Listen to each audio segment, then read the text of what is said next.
I'm 680 News Senior Business Editor Mike Eppel. Well, we've made it to the eve of legalization for cannabis sales in this country, and it's going to be very interesting because a whole lot of questions will finally be answered about, well, overall sales of legal marijuana. How much money, potentially, governments can make from taxation on a legally sold product.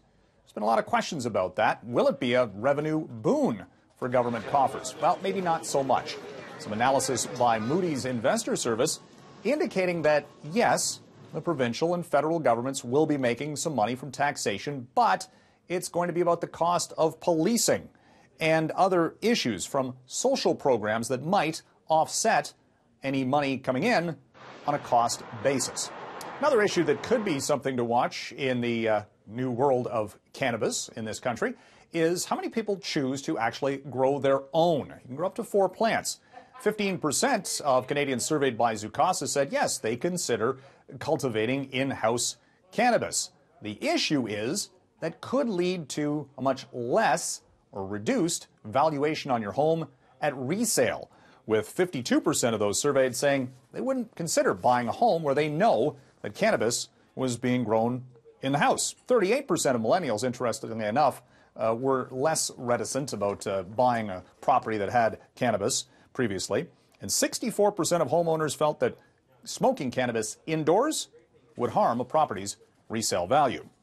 Well, it was a big day on the financial markets today, and we finally saw some tangible evidence about how much money corporate America is making. Big earnings in from the likes of Goldman Sachs, Morgan Stanley, and Johnson & Johnson, the consumer products heavyweight, helped lift the Dow out of its doldrums. The Dow is up triple digits right off the bat this morning and surged up by more than 300 points. And we also saw the tech sector rallying ahead of earnings that were due in from Netflix. We saw big gains from Microsoft and Apple, a couple of stocks that have been out of favor in recent sessions. Walmart says its e-commerce activity is going to grow big time over the next year. A 35% sales growth rate is what they're forecasting for over the internet sales at Walmart, where they've been putting billions of dollars into that side of the business. Overall, U.S. same-store sales, the existing locations expected to grow just 3%, comparably speaking. Walmart, though, seeing strong consumer demand, in fact, some of its best growth rates in about a decade over the next year.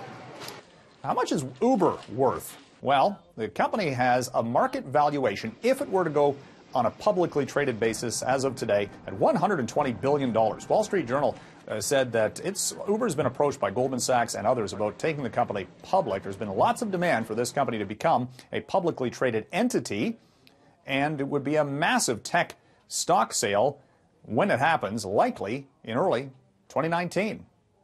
From the 680 newsroom, I'm Mike Eppel for City News.